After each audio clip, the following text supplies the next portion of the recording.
of your life. Hello, hello, hello, hello.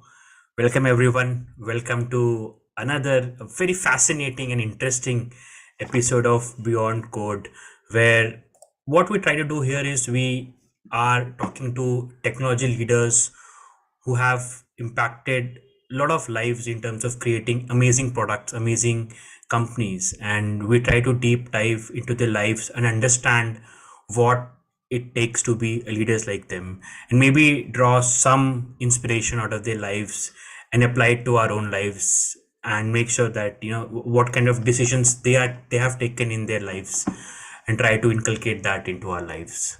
So with that, I would like to first of all say that this episode is a really unique one, right? Because it's personally a very special one for me, because the topic of today is something that I absolutely relate to. And if you have listened to the previous podcast of ours, you might have understood that there is an underlying theme to this entire journey of tech leaders, right? Even though they are technology centric people, right? But the underlying theme to their success is the importance of people whom they are interacting with, right? Be it on their personal front or professional front, the importance of people is always there. The network effects, absolutely, the impact is absolutely very high, right?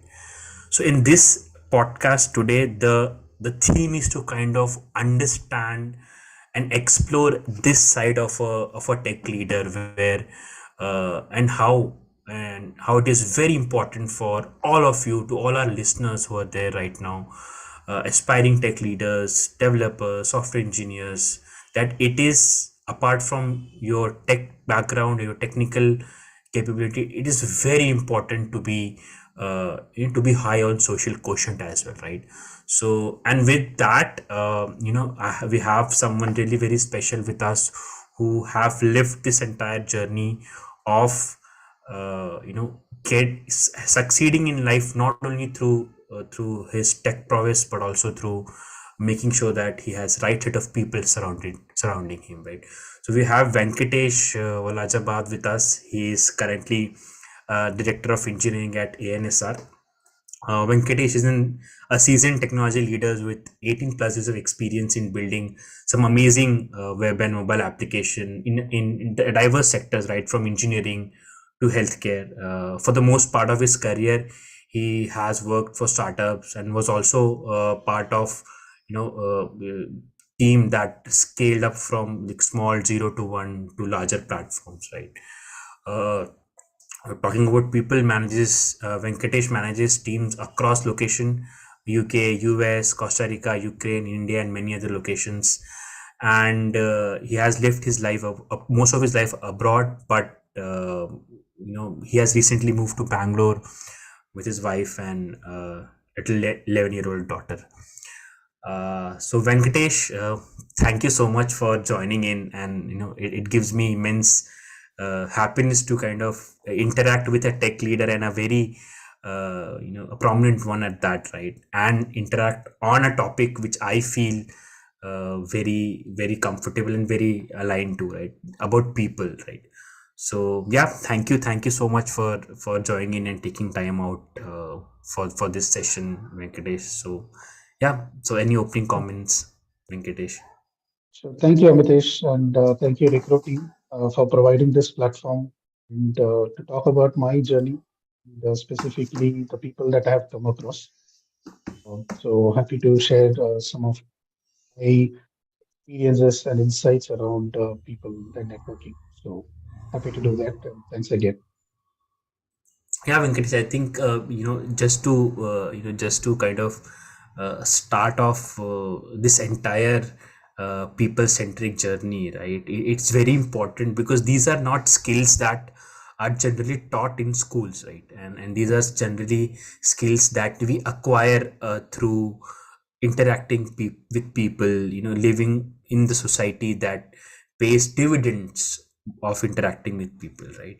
And this is not a recently acquired skill, or it's not a recently acquired attribute. It comes from childhood, right? So just want to kind of understand from you that uh, how was your childhood, what kind of aspirations did you had, because during our initial days, the work we do, it kind of shapes up our life going ahead, right? So did you saw that, yes, these are my skills that will kind of give me a better future or an edge over others while growing Mhm. up? So what was your initial days, childhood, schooling, colleges, like that? Sure.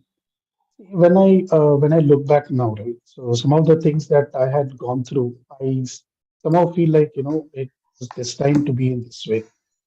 From when I look back at my childhood, right? I was an average student. I was pretty decent in studies. Went through my education fairly well. But from a personal front, right? So my father was in a nationalized bank, and he was shifting from different cities. So I think about my school journey. I spent spent in seven schools, different cities. The last, in my 14 years of education, in my Wow. kindergartens, right? So, which means that I was forced to make new friends. I was forced to make new friends everywhere I go, new cities, uh, all together, new environment, and but always I had the knack of keeping in touch with my old friends, right? Whoever be the case. Growing up, obviously, there was no concept of mobile phones and all. It's only a concept of phone. I still remember I used to go to an STD booth to Yeah. make calls to my friends back in a different city. Right? So I used to do that. So from an aspirations perspective, right, I was a normal kid. Aspirations kept changing. Right? At one point of time, was very little. I was presented with an army uniform, right? I had posed with an army uniform. And when I started growing up, I thought I'll be in the military. One point of time, I used to tell that. During my 11th and 12th, I took bio as my one of my major. I said, okay, I'm going to be a doctor. So things kept changing, and again, I believe in destiny. I was destined to be in this field, and somehow I landed in that field. So that's kind of how my journey has happened. No, no, so let's talk about this destiny more, Venkatesh, because the twist and turns. Obviously, I know your journey because I interacted with you, but for our listeners there, the twist and turns will not stop. I think going ahead, you'll see a lot of twists and turns in Venkatesh's Right. life when we describe his journey. But there was, there was an unexpected turn, right? When after initial graduation from an electrical background, you never had computers as a priority, right? It Mhm. was not in your, like, at least top three list of track that you're gonna Not choose, right? But now right. if you look back, your entire career is surrounded by computer engineering, right? So how did that happen, right? And was it conscious? Was it like, I'll go with the flow? How was it, Venkatesh? Sure. So, thinking about this unexpected journey, right? I would want to go a couple of years before my I started my engineering, right? So when I decided to join a school for my 11th grade, he was decided like, I'm going to be studying computer science because that's going to be much more easier than bio. I joined the school. A week later, the school said that, they did some mistake and, they don't have any slots for computer science. They put me on bio. Took bio. I somehow started liking bio. And then I said, okay, doctor, doctor, doctor, right? But as I said, being an average student, I put my effort, but not too much of an effort. I know that for sure. So that didn't happen. So I ended up going to engineering school outside of Chennai. I did my engineering. Again, over there also, and every one of my, or most of my friends in the undergrad, they were all looking to fly to US for their masters. I was not at all interested. I was like, why would I go for masters in US? I'll stay back in India. doing all sorts of things to around in India. I never studied for my GRE. I got one of my, I got a very not so good marks. I want to Hmm. talk about it, but the good marks. But it so happened that I did get an admission in a school in US. Went there.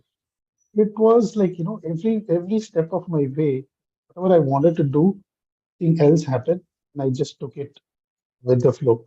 So similarly, I finished my masters in US. I was determined. I did my electrical. I take up a job only in core electrical. I don't want to get into the software. Just like every person over there was doing it. I said, I'm not going to do that. I started looking for a job, right, and I graduated. Hmm. That was obviously some of my friends said that was the stupidest move that I ever did, but I Hmm. graduated from my master's without even having a job. And I started looking for an opportunity. Nothing was working out. I spent like the next 4 to 5 months, applying, and then finally I realized that okay, this is not going to work out. I moved on. Right? So I moved on.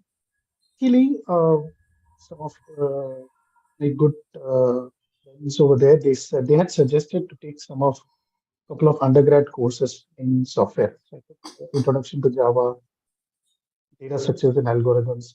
Those two courses I took. I had taken a Java course back in Chennai also during my undergrad. So all that made me realize that okay, maybe software is not a bad idea. If I have to stick around with you in the US, the software is not a bad idea. So I said, okay, let me try my luck over there. And it just happened. It was obviously not my first choice. It's Hmm. more of a, had to do something to stick around in US. So I just said, okay, let me take it up. So that's how we got into the software industry. Amazing. I think you use the right word. Initial description, right? Destiny, right? So obviously for our listeners, obviously they will also have similar decisions to make, right? Because not necessarily everyone's get their first choice, right? So it's very important to kind of just show up there and not crib about not getting the first option, right? And if you're staying put at into something for a long period of time, you'll obviously get the the dividends out of it, obviously the compounding Correct. effect as we call, right?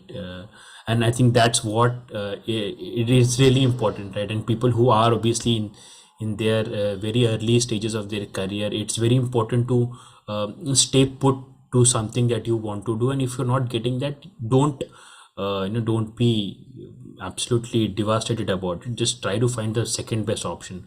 It might Sure. happen that the second option is the best option for you, which happened in For your case, sure. Venkatesh, obviously, For right? sure. Yeah, yeah, When I look back, that's what I feel, right? When I look back, I feel like, it was not a bad decision. And it happened for the right reasons. Again, the keyword there for me has always been destiny. So yeah, every step yeah. of my career, uh, whatever decision that I have taken, it is my own decision and I stuck to it. And whether it is for the good or bad, it's up to me to decide. So, Yep, yep. So it's like, you always you connect the dots going backwards, right? Because now you can say that yes, these were the uh, you know right decisions or right thing that happened to you, right? And obviously, for people who are listening, don't bother about whether it's right or not, right? If you just want to go ahead with something that really it feels it's okay right now to do it, I think it will be eventually it will prove right to you, either in form of a result or in form of some learnings, right? correct.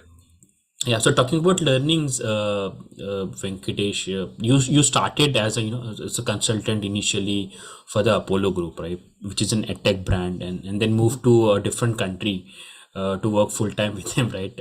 How was this change for you, and how did you kind of manage to when you're looking back at this tenure, that what was the Mhm. real insight that you can give to our audience from this shift of your career, Venkatesh? Right.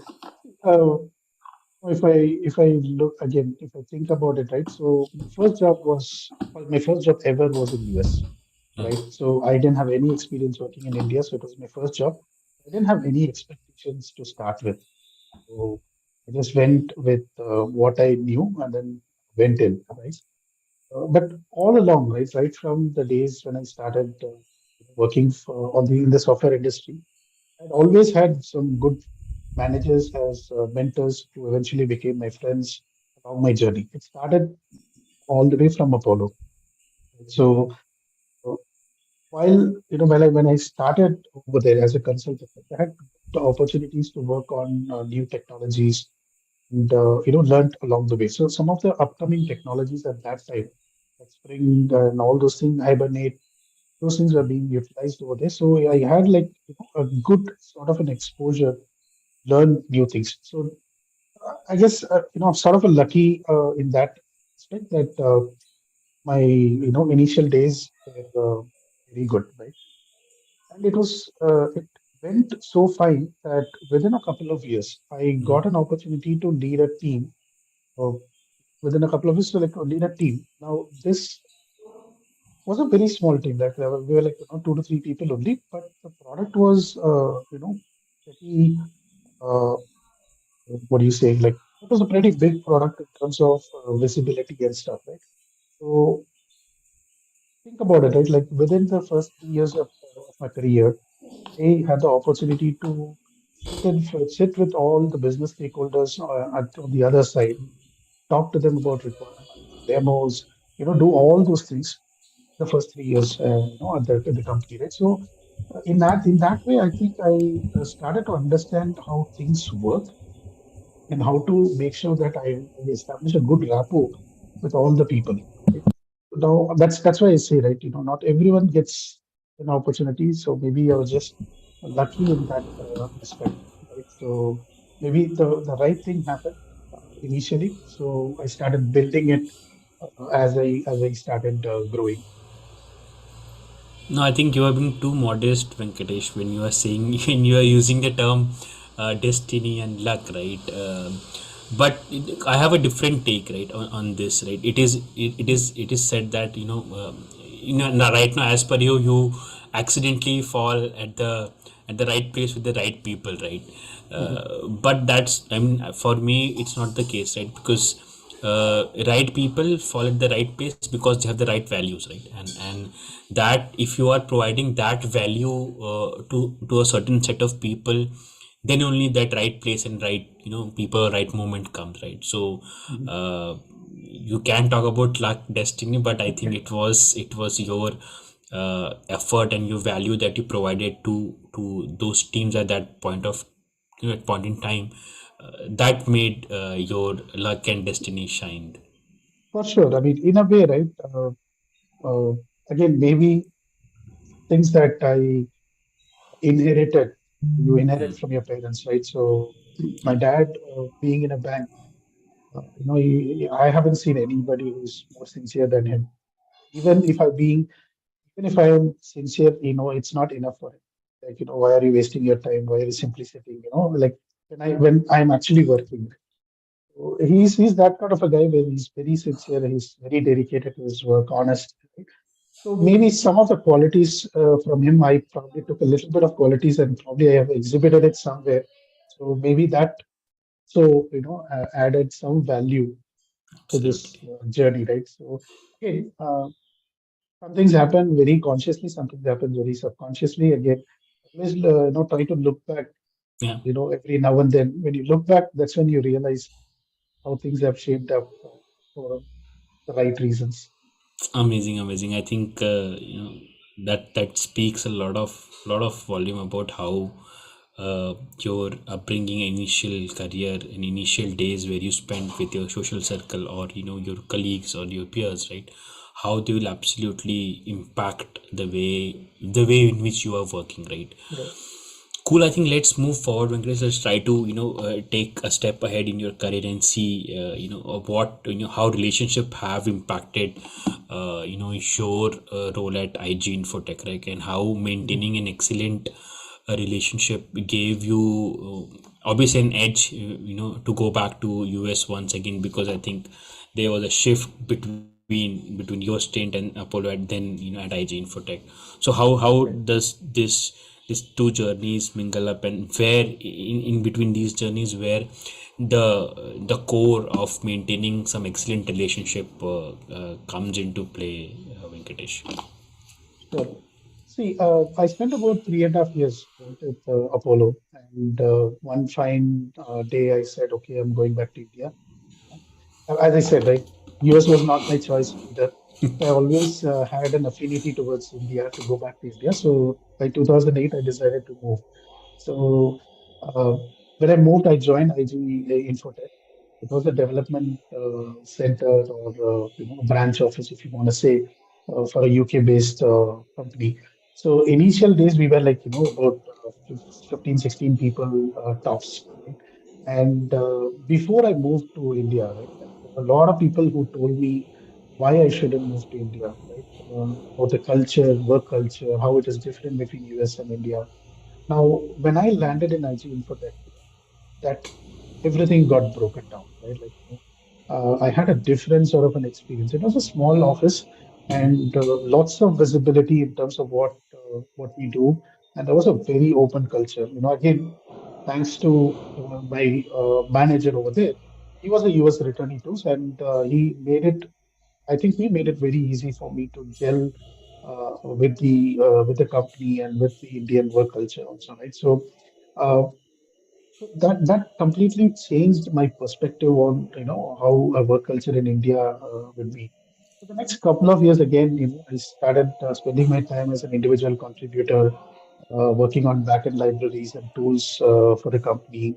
I started doing some mentorship, started helping my colleagues with issues, started becoming sort of a go-to person in the company, right? So those things are happening. And this was in Bangalore, by the way. So this was 2008 in Bangalore. Again, my affinity towards my hometown in Chennai. Chennai was drawing me towards that. So I decided to relocate to Chennai. And right around the time, 2009, I got married. We spent a year, me and my wife in Bangalore. Then my wife said, let's go back to US. Right. So I was skeptical. I didn't want to. But still, I ended up doing it.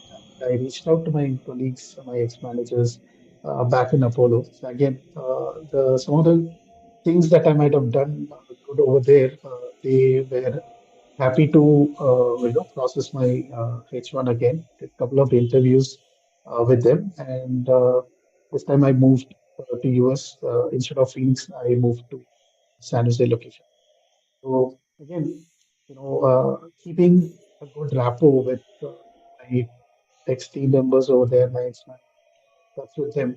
I think that helped me get back. And once I was there, the next 8 years I spent in US again. Wow. So let's stay with this thought, Venkatesh. I think this is important because uh, you mentioned very lightly and casually that you maintain relationship with your colleagues and with Mhm. because that comes very naturally to you, right? Because you are built like that, right? Mhm. Most of people which I have interacted with, or maybe especially in tech domain, right, where a larger focus is on developing products, right? Coding, in front of computer screen. So this entire part of their skill where you interact with people is not developed, or they are not exposed to what are the powers of networking, right? So Mhm. let's try to break it down for our viewers. First is networking, right? What are your Mhm. key traits of if you are very a shy person and not a very talkative person, right? What things that you should always have, or what skills that you should always try to acquire, that will make you reach out to more people. And obviously, one, we already discussed that you should be adding value to the conversation, or adding value to Mhm. the table where you are at, right? So what in your opinion are the other things that might help our young audience who's listening to this podcast to interact with more people, get the best out of them in the social circles? Got it. Uh, believe it or not, I uh, more of an introvert. Mm, I don't. It is uh, takes time for me to get to know some person and then talk to them and then maintain build the relationship, right? So it has always been the case that I take my time. Wherever I go, the company that I move, I take my time to get to know the people. And then I start making small conversations, whether it is tech conversations, whether it is conversations about their life, where they come from, where they commute. I make some small conversations and then I try to build a rapport around that. Now, once I feel comfortable with people, right? Like, there are, I mean, obviously, you will not get along with every one of them, impossible. But then once you have a fair bit of understanding of the other person and then wavelength matches, then you try to build that relationship more by having much more broader talks. mm, It See, I would say, like, I would go. It might sound a little funny, but talking about office, right? Talking about office politics, right? Or talking about someone who has done this, it's okay, within a limit, right? Within a limit where you have such conversations where you vent out your views or your frustrations or your anger or whatever it is, right? So having that small pep talks or small talks is also going to make a difference, right? So that way you don't show it in front of someone else, but then you are able to convey to somebody else that you trust, right? Just like what you do in a normal friendship outside of an office sort of an environment, right? mm, So I try to build the relationship slowly. Once I build the relationship, I try to keep in touch. As I said, right, from my childhood, that has always been the case. Right? When I moved from schools, I try to keep in touch with my friends. And so, like for example, I'm in touch with a guy who went to school in eighth standard. oh, So those are some of the things I try to figure out ways to connect with them. It's not like every day that I go and call them up and talk to yeah, them. Every now and then I reach out to them, right? So from a small talk perspective, that's where I start my relationship there. Keep building that relationship in a meaningful way. mm, So, just going out with them for lunches or dinners or whatever, right? And then try to talk about things beyond office also. Try to know where they come from, what was their journey, right? I mm, try to understand that. That way, it is much more easier for you to converse with them. If tomorrow, like for example, right, if I have a today I'm in a position where in a tech position, in the leadership position, but then if I'm stuck somewhere and I need some guidance, know whom to reach out. I know whom to reach out in the sense that they will be, they will not be thinking about anything else. They will not look down upon me in any way, saying that, hey, this guy is so and so here, but he doesn't know because I know whom to reach out because I have built that relationship, right? So I think that is where I look forward. I do small talks and then build my relationship and then keep in touch. That's something that I really believe in it. In terms of building that relationship and keeping in touch. Personally, also, I even try to tell my daughter about this. Keep in touch with your friend. It's okay. It's okay if friends are not calling. You call. That sort of a thing that I encourage her to do. It's always uh, good to have a good networking of people around you whom you can count on. fantastic. I think couldn't agree more, Venkatesh. It's been, I just, while you were telling me or telling to our audience about how, smallest thing, like small, topics, just knowing about their journey, there's an interesting, I think, line written by Naval Ravikant in his book. Maybe it was a Twitter thread which was then made into a book where he mentioned about social leverage, right? A big part of social leverage is and there are a lot of leverages like business leverage, social leverage, and financial leverage, right? And social leverage is one bit where he says that it's one of the most underrated leverage that people in professions can pull off, right? And Right. because that is not measurable, that is not quantifiable, right? And the best way to get social leverage out in your ecosystem is just to talk about yourself, talk about them, talk about others, but at least start having conversations, right? Right. And certainly, once you start having the conversation, take its own due course and go into meaningful Exactly. conversations, and the Exactly. relationship will be, built accordingly. But I think fantastic thought, Venkatesh. It's an amazing, closure to our first part of our segment. Let's move to a interesting one. At least I find it interesting. Uh, I would like to not make it controversial, but still, we'll do a very quick rapid fire round, wherein Sure. you'll have two options, have to pick one. Don't think much. You can give me reasons. Uh, Four questions. Let's start the rapid fire now. Bangalore or Chennai? Chennai any day. Work from home or work from office? It's hard to select one. I would go for a hybrid approach. I Okay. have done, I've worked in my previous startup. I worked from Chennai for 3 years. I used to travel to Bangalore every now and then. I was used to working from home, but at the same time, missing the office too. Would say Uh, Soft skills or tech skills? soft Bonding over dinner or bonding over codes? dinner. Amazing. So I'll just pick you the second one, like work from home and work from office, because and you chose an interesting one, right? Work Mhm, from it's a hybrid model, right? mhm, And still, right? You are huge proponent of people working out of maybe home and then sometimes out of office, right?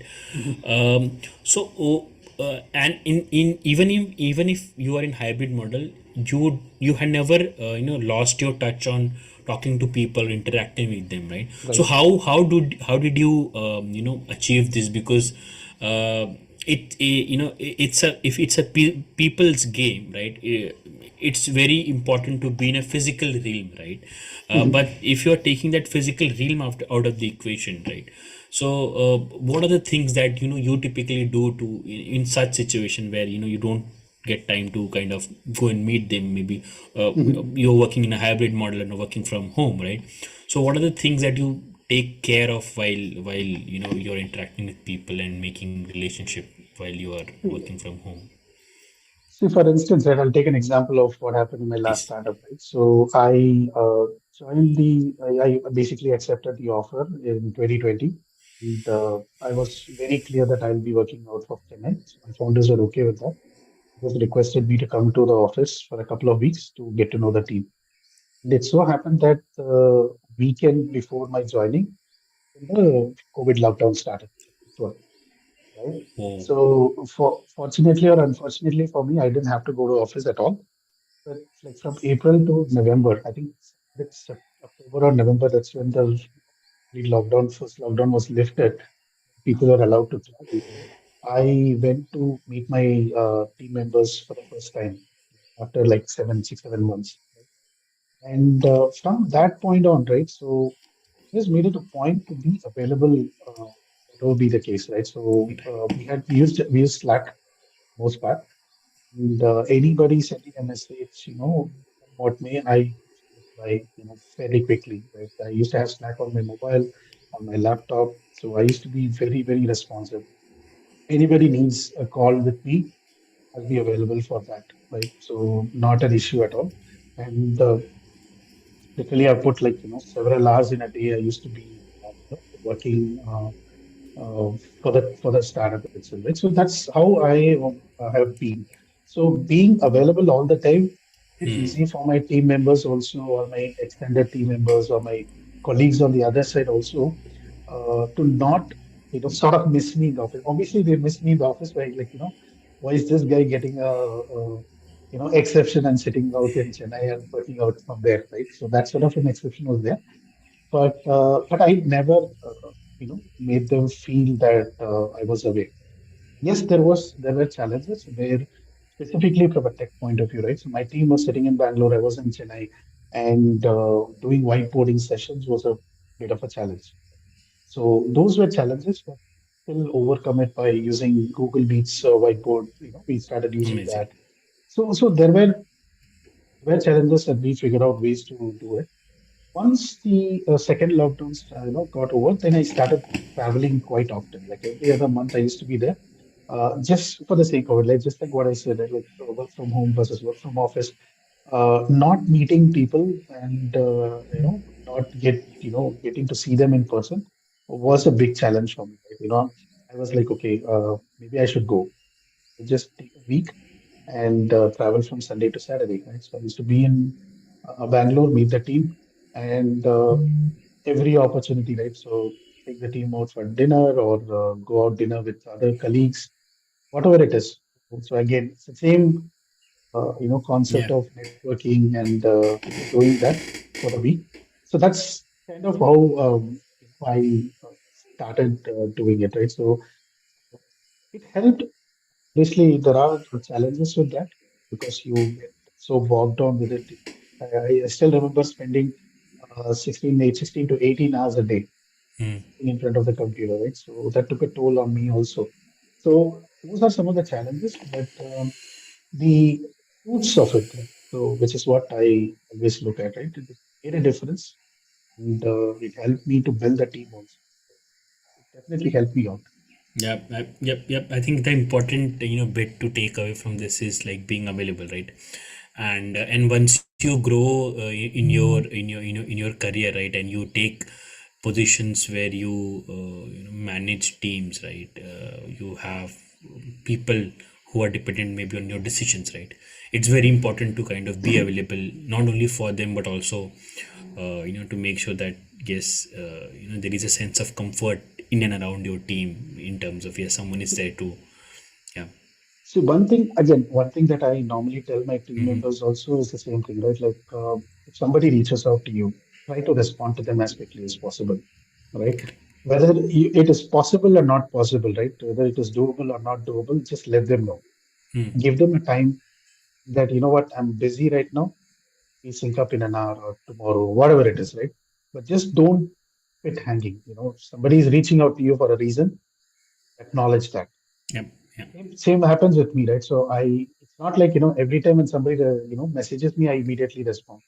Slack has this remind me feature, and also I used to use that quite often. I reply to them saying that, hey, I'll get back to you in some time.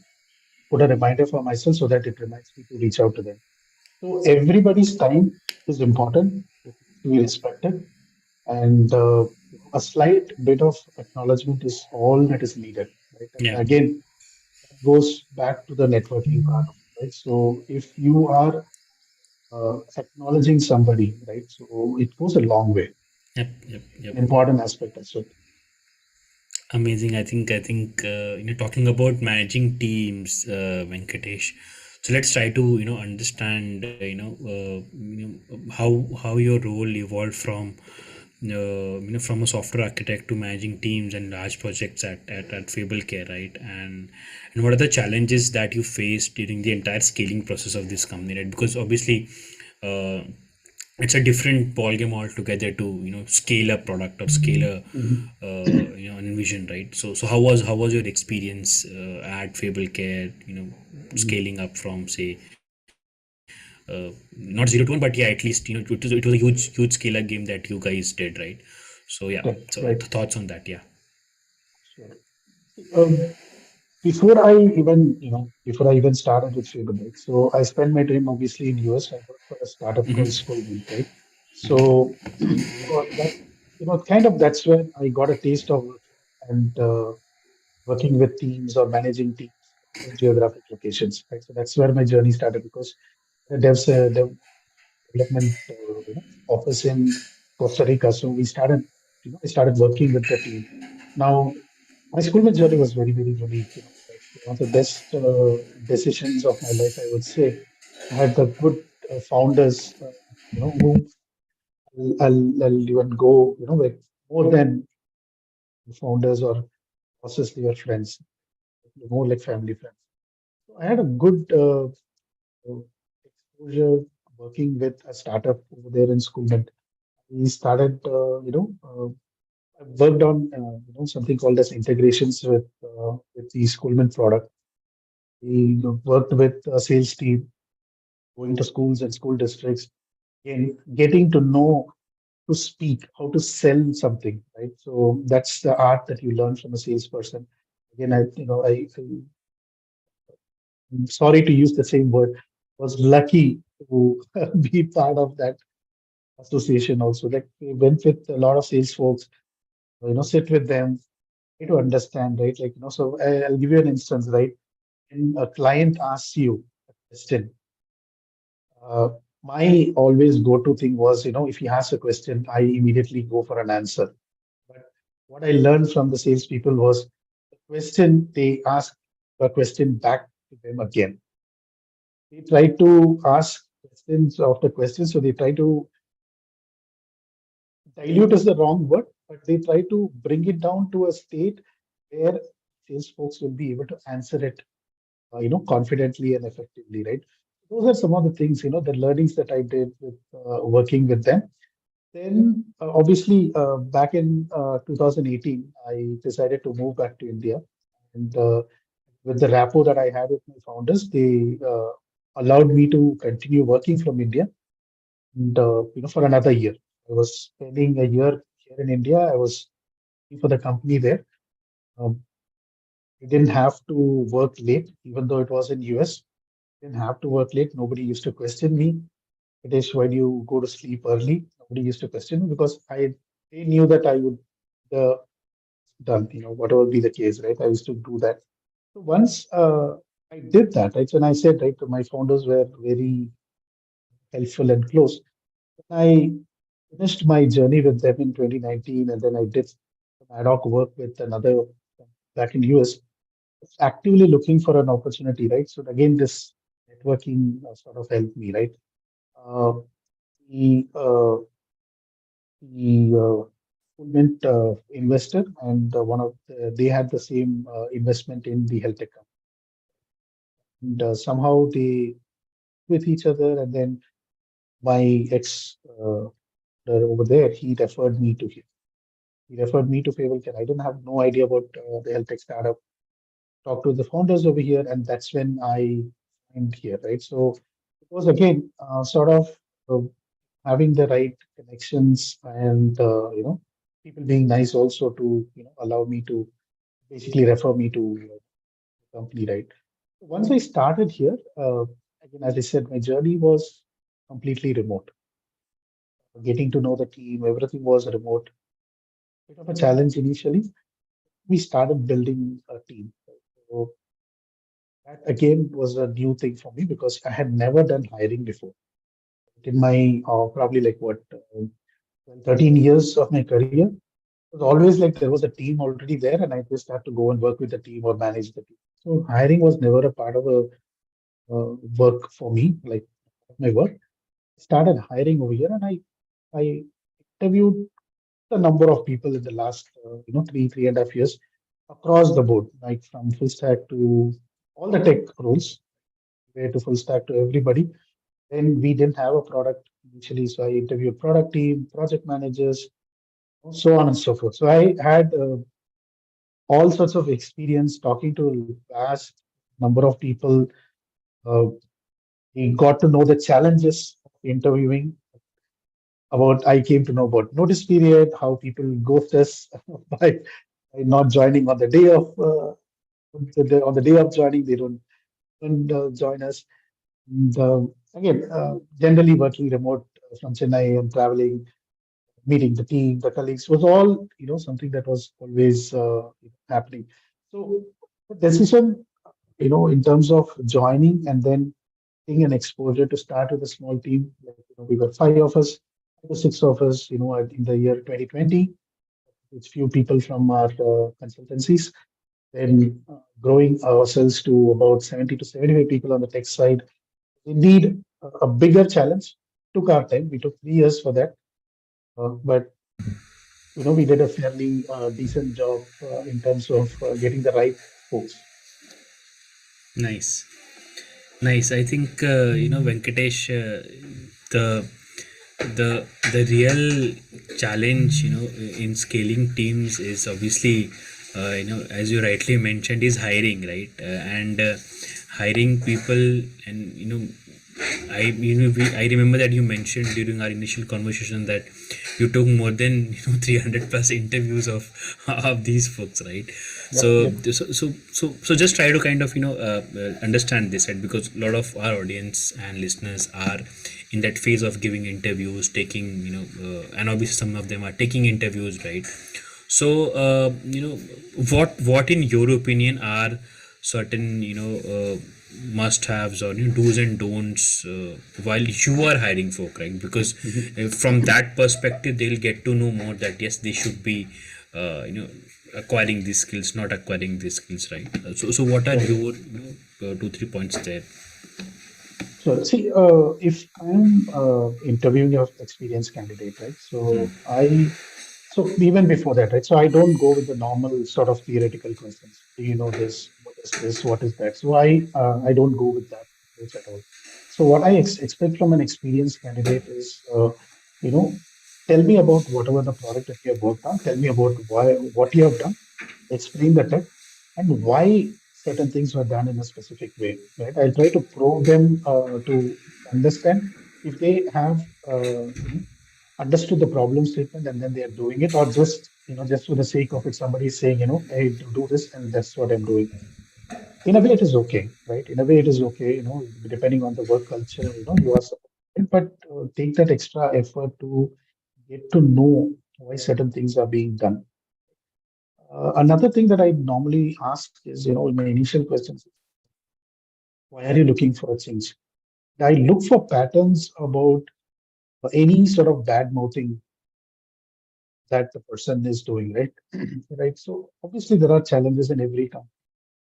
There are challenges in the teams that you work with. There are challenges in the tech stack that you're working with. But then there are some good qualities in your company, right? So you might want to say it in a way that you don't want to badmouth any of your companies. What will be the challenges, right? So that is something that I always look for, something that based on what they are responding, right? Because I don't ask any theoretical questions, I go for some sort of problem solving questions. I ask hypothetical questions for certain roles. I ask hypothetical questions and scenarios, try to gauge their response. In some cases, I also ask my hiring panel, right, my other team members to all. I also encourage them to do coding exercises. So I said, right, 300 plus interviews. We have tried everything. We tried to give them a take home assignment. Some people, they don't even return it back. Then we went with certain online providers which give us options to take assignments, those kind of things. We tried that. That also didn't work. Then finally we said, okay, let's do some pair programming. Let's do some coding exercises. Let's ask them to share a screen.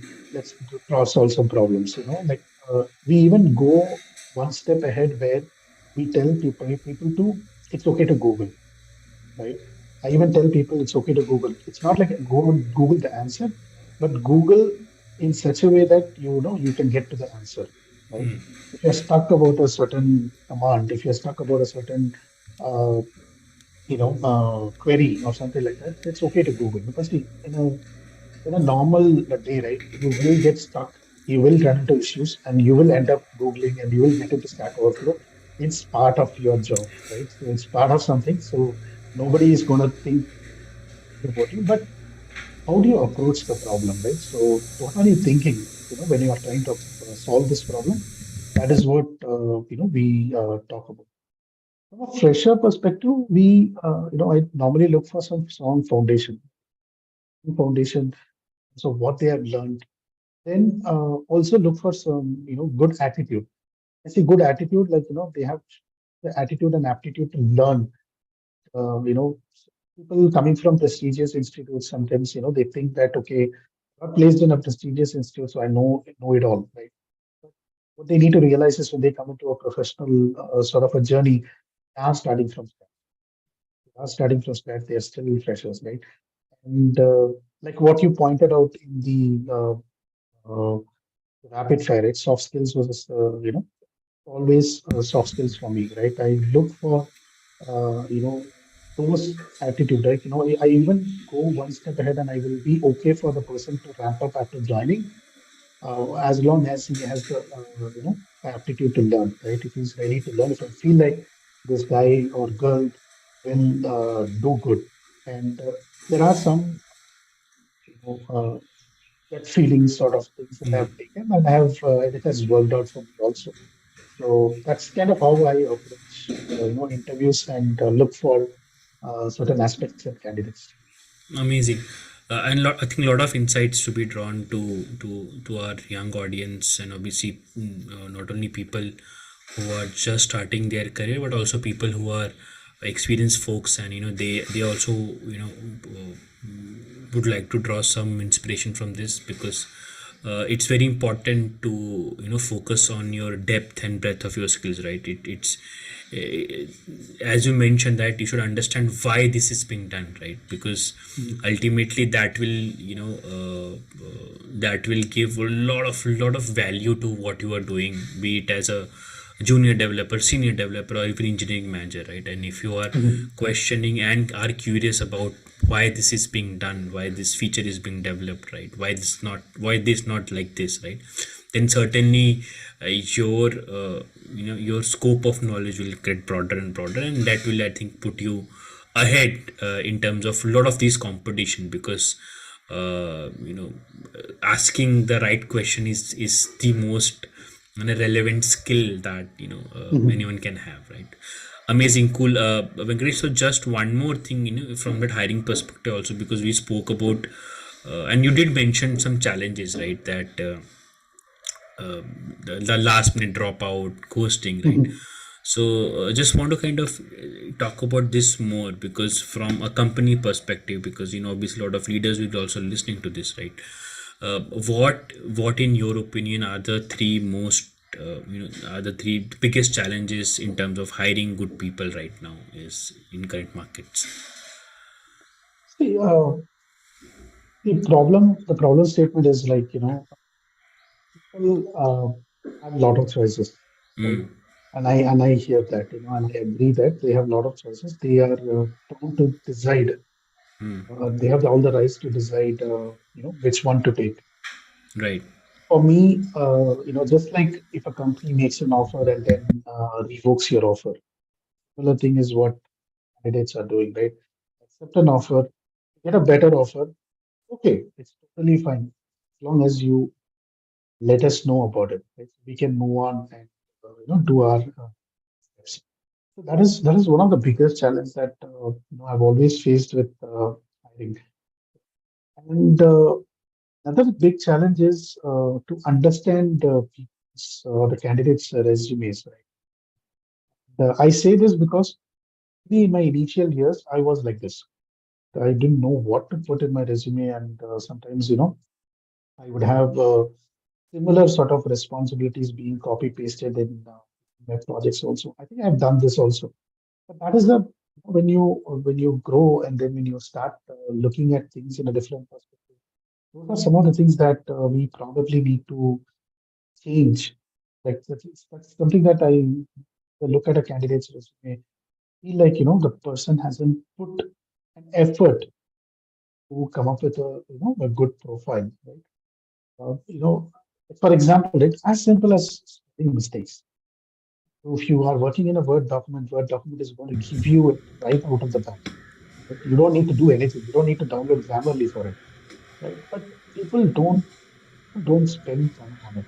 That's the most unfortunate thing, right? So that is another aspect that I feel like people need to spend a little bit more time in coming up with a resume. They don't. I don't say that go and get help, professional help from resume. Like companies who do that for a service.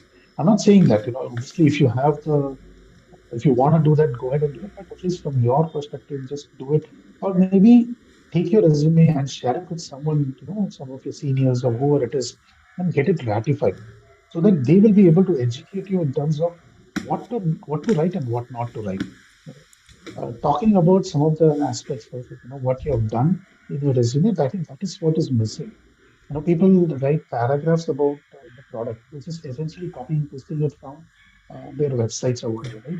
And that is the paragraph that I will be looking at. from a responsibility or what you did perspective, I will not see anything. So that was another, specific challenge that I have seen when it comes to, the hiring process. And the third one, right? And again, it goes back to the time aspect of it. Something that I noticed in all the interviews that I've taken the last few years, right? People not respecting the time. Hmm. When people are not ready to take an interview, right? They just don't join.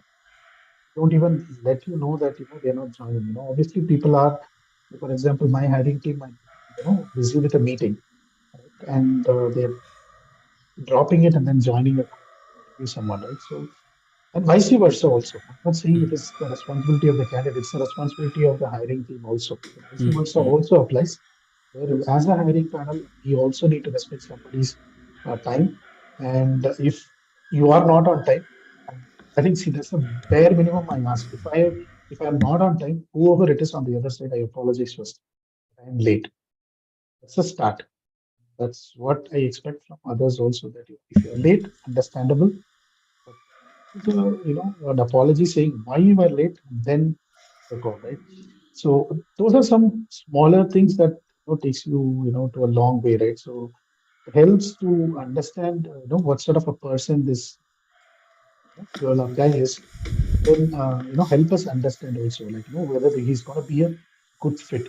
Now, recently we are talking about a lot of culture fit, and honestly speaking, I don't know what a culture fit would be to even gauge it. But for me, a culture fit is his attitude towards work, his attitude towards talking to people, how he's responding to people. If those work out well, I think he's a good culture fit, right? So that's where I would be looking at, and these are some of the things that I've seen in my last few years. No, I think very valid points, Venkatesh, because we also, when we are partnering with a lot of these, young, mature, and big companies, small companies, right? Uh, we also have identified the same problem, right? But when and for us, the problem will be at a larger scale because we are doing Correct. this as a as a service to them, right? Correct. So what we have tried to try to do over here is we uh, take it from not only just a resume perspective, because resume is something that obviously is so there are two to three things, right? There is a technical competence of the candidate, and obviously, as you mentioned, the culture fit, right? uh, while technical competencies can be measured by giving them coding exercises, making sure that as you mentioned, peer programming, right? You sit and code with them, right? Things like that can be measured uh, through some tools and techniques, right? But when it comes to culture fit, it's very difficult to measure, right? So what we have done is, instead of going for a culture fit where we are matching cultures, which is kind of difficult to do that, and at the Yes. onset it's very difficult, right? Because you don't know what background that guy or girl is from, and you don't know what the company actual culture is, right? The company cultures might be varied, like it's a fantastic culture, but a particular team has a bad culture, right? So that does not Correct. define what culture company is, right? So at the basic, we understood that it's more about understanding candidates aspiration, right? Correct. Whether the candidate is aspiring to work at an X firm, Y firm, and Z firm, right? And if he or she is more aligned to work in a, say, a big enterprise, and I am giving him or her the opportunity to work for a startup, that might not. So this is a culture misalignment right there for you, right? They might not work for long. They might do it for some Mhm. days, but they will eventually go out because they are not aspiring to work there, right? And that's why what we're trying to do is we are enabling such conversations with our candidates and our clients, understanding, develop what we call a deep developer profile, right? It's not just their technical competencies, their full-fledged aspiration, their schooling, what is the weightage of their schooling, the college, the projects which they did, what work experience they have done in their previous organization, right? And then come up with a fitment or a mapping program with our customers. Say, yeah, these are the guys which are matching to your requirement, and these are not Exactly. because of say reason. So that has helped our clients in understanding, yes, these are the factors that play a larger role in taking a decision, right? So, and I think when Got you it. Got it. pointed out those problems, it absolutely resonated quite vividly with me, because these are the problems that I keep getting from our clients. That yes, how do you solve the ghosting issue, right? Last moment, right? Right. So for that also, we have what we have done, Venkatesh, is we have defined multiple parameters, and those parameters are mostly engagement based, right? That if the candidate is engaging you at this point of time or not, then it defines the joining probability goes up, joining probability goes down, right? And that's why we have tried to solve the joining probability of a candidate. Might not be 100% effective, but it gives you a sense of it checks out the red flags, right? And that's Right. how we're trying to solve this. So interesting that you brought this point, Mitesh, because the work that we do over here at sir, one of the products is related to that, so candidate engagement. So exactly what you said, right? So between offer accepted versus the date of joining, actually what our recruiters will do is they will keep telling the candidate, try to keep a sort of a connection with them, try to understand from them, how they are doing. You have any questions, you have any insurance questions, blah, blah, blah. That sort of a thing, right? So here at Answer, we have a candidate engagement platform that we have built in the last few months. And that is something that we are started leveraging with our, clients. Essentially the same thing, but more in a digitized sort of a Yeah, format, yeah, if yeah. you want to say, right? So that gives us a sort of an idea, or in terms of whether this person is expected to join, or is it going to be a red flag or a yellow flag, right? Then we all do communicate to the candidates in some newsletters in some ways, where they will interact with it. That also shows some level of interest. The candidate is really interested in getting to know the company, so on and so forth, right? So it's interesting that you brought it up because I just thought I'll Yeah, talk yeah, sure. about No, this. no, no. I think this is, I think, probably my next question, which you have already kind of touched upon.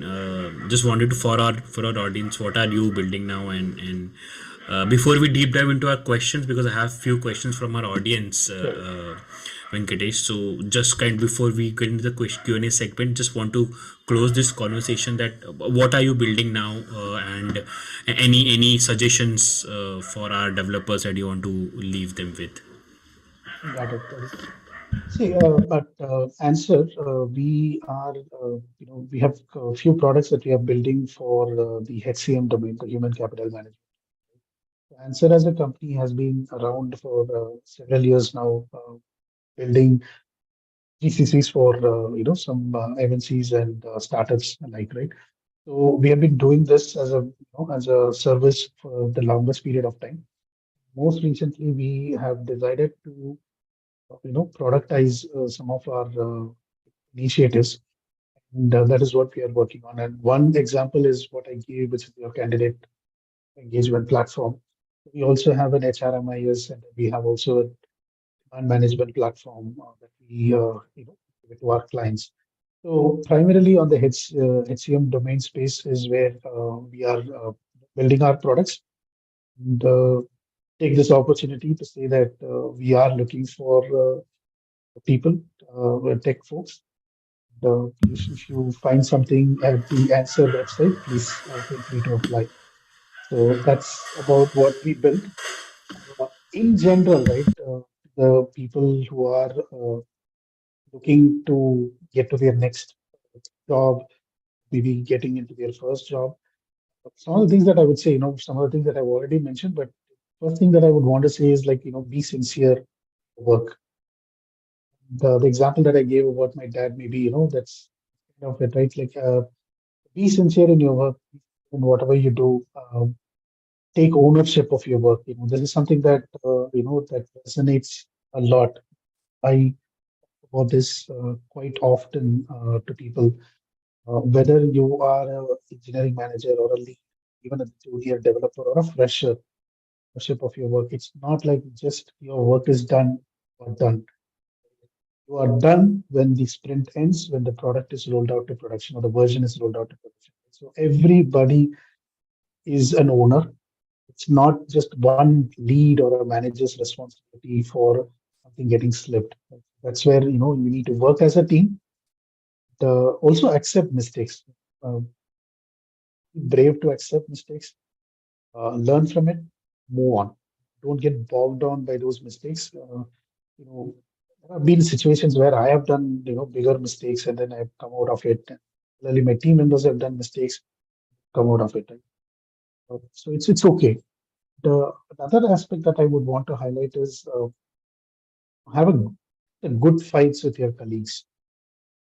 Have the good fights. This is what when I go back, right? Like I said, people need to know why it's being done, right? So go and argue with your colleagues, fight with your colleagues. Don't agree to a point. It's okay. It's totally normal, right? So I have done this with my founders. I have done this with my product managers. Some of my product managers will know, but he's seeing it, they will know how tough I had been. I had all my fights with them. I don't take it.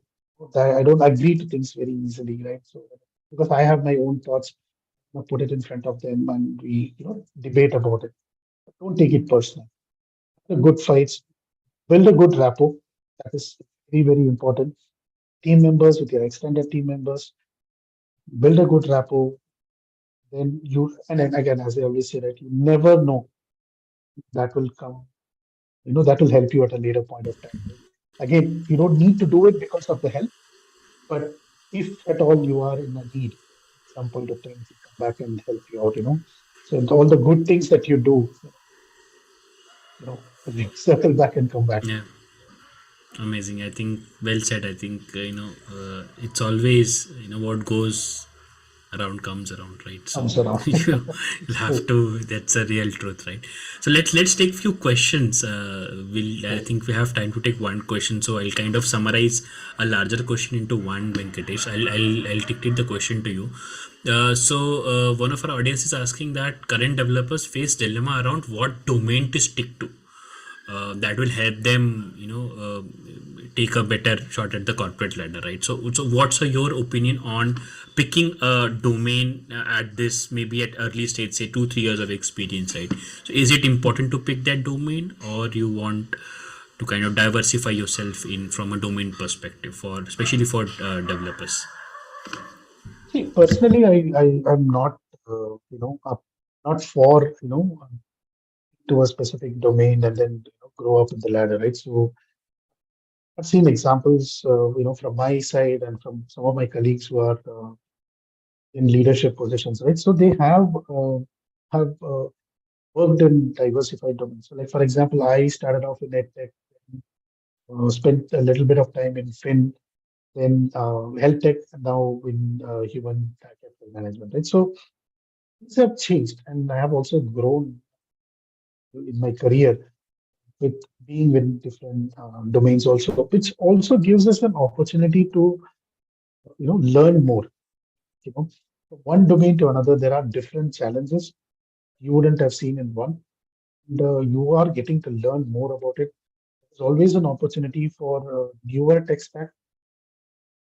When you go from one domain to another, there's always a possibility. So if let's say you are sticking in a fintech domain, for example, very rarely, fintech companies are open for exploring newer technologies, right? And certain bigger companies are always sticking with the newer technologies because they don't want to mess around with things or they don't want to do much different, right?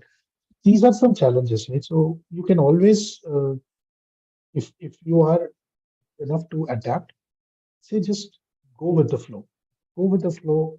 If thing happens, take it with a stride and then improve upon yourself and then corporate ladder is something that based on your work doing will grow up the ladder. It's not about the domain. Yes, there are people who with domain expertise who have grown. Oh, no, I'm not doubting that. I'm not saying no to that, but it's not the only option. Is what I'm saying.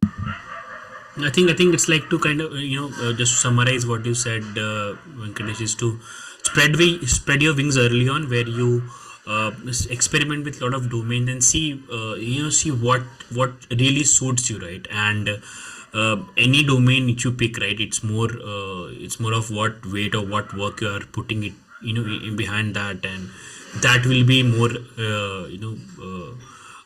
more valuable to your success than Correct. choosing a domain specifically. Correct. Perfect, Venkatesh. I think we have already passed 10 minutes to our conversations timeline of 60 minutes, but I think it was absolutely wonderful to touch upon your journey and understand. I hope our listeners have drawn some inspiration, especially from Venkatesh's journey and talking to people and making sure that the relationship which he has built across his career, how fruitful they were. 8-10 years down the line, right? 10-12 years down the line, right? So that was a big takeaway, at least for me, and I hope you guys have enjoyed listening to Venkatesh's conversation and his life, his journey. Any parting thoughts, Venkatesh? Just want and any things that you want to leave the audience with, please go ahead. No, I think I'm good here. Again, once again, thank you so much, Abhitesh. Thanks for taking the time to talk to me. And thank you to your entire team for coordinating this, arranging this. And I know that I have seen a few sessions in the past. I know how this is. It's such a coordinated effort. So keep up the good work and happy to help out in the future also. Thank you so much, Venkatesh. Thank you so much for taking time out for this, and thank you to all our listeners who are there. Apart from live session that we are conducting right now, you will also be able to find us and this obviously this session on Spotify. So do tune in there to see our wonderful conversation. Once again, thank you everyone. Thank you so much for tuning in, and hope you have some amazing day ahead. Thank you guys. Thank you. Yep.